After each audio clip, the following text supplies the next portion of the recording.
Here's my race rig for 2024, built from the ground up with almost entirely Tririg components. Let's build this thing.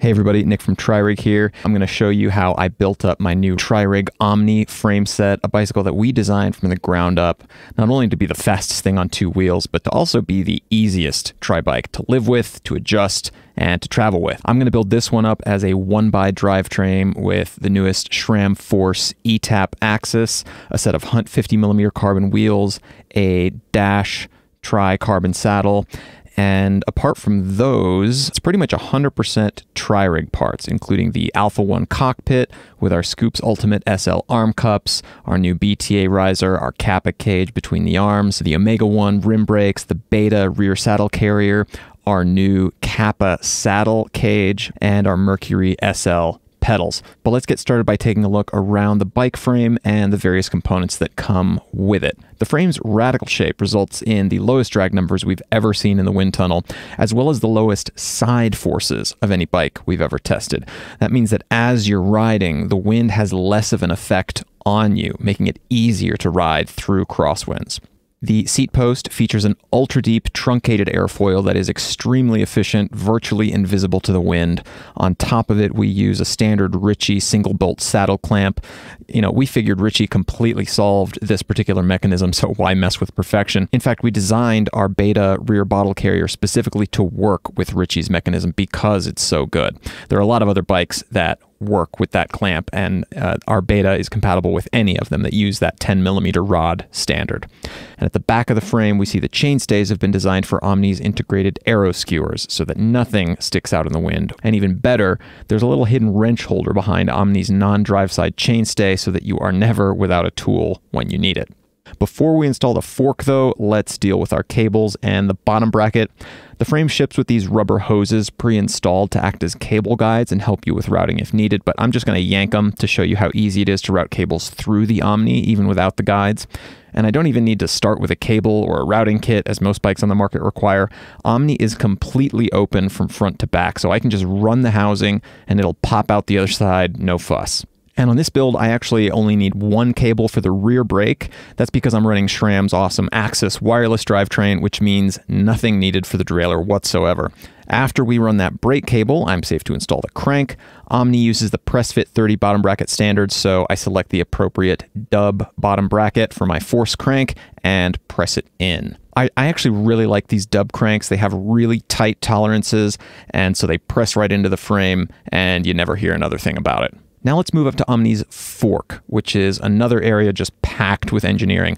Of course, it also features the integrated skewer design like on our rear chainstays, so that the fork presents nothing to the wind except for its highly efficient airfoil design. Now on top of the fork is perhaps its most interesting feature.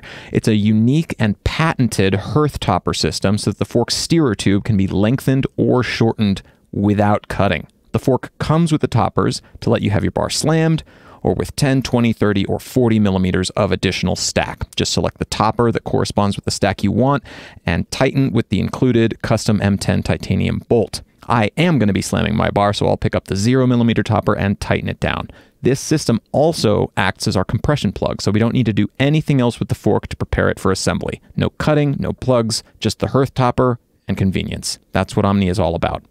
Omni uses standard 1 1/8 inch bearings top and bottom, which are standard and easy to source. I'm going to grease these bearings, slip them on, grab my Alpha 1 aero bar for the build. Alpha 1 is perhaps our most important product because of how easy it makes it to achieve your ideal fit and adjust that fit over time. Now I'm going to mount Omni's rear derailleur hanger to the frame, then put on the SRAM Force Axis rear derailleur. Now, I've got to take a minute to talk about this drivetrain. It's maybe the coolest thing to come to triathlon shifting since the original Shimano Di2 group back in 2009. With the wireless blips, you can finally kill all the cables completely. And for TT and tri-use, there is nothing cooler than what these new systems do.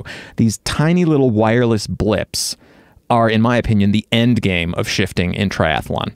You have to use either a blip box or a road shifter to get them paired, but after that, all you need is the derailleur and these tiny little 5-gram buttons. And the buttons are sealed. They have an integrated battery that works for about 5 years or so. And after that, you just replace them with new ones. And honestly, that's not a bad trade. Originally, I thought, oh, it's kind of lame that they're not rechargeable or reusable, but they just become one more consumable, kind of like your chain or your cassette, something that you will eventually have to replace. But until then, you never have to think about it. And it's just a totally headache-free system that works super, super well. The saddle is, again, a Dash Tri-7 saddle. This particular saddle, this actual one, I've had in my possession for more than 12 years now. And it sort of has a little special place in my heart. It's one of the very first Tri-7 saddles that Dash ever made. I was sort of giving them input at the time on what I thought triathlon riders would want and need. And they came to my house one day and presented me with this saddle. And behind it, you can see our Beta 63 rear bottle carrier and our brand new Kappa saddle cage. This is an all-carbon cage with thick walls. It does a really good job of just grabbing bottles and not letting go. And it uses a reverse bottle cage geometry so that the retention tab is actually on the far side rather than the near side. This both makes it easier to get the bottle in and out of the position behind the saddle, but it also means that gravity is then helping keep the bottle in rather than working to pull the bottle out. Riding the Hunt 50mm carbon clincher wheels with Continental GP4000 S2 tires in 25mm front and rear.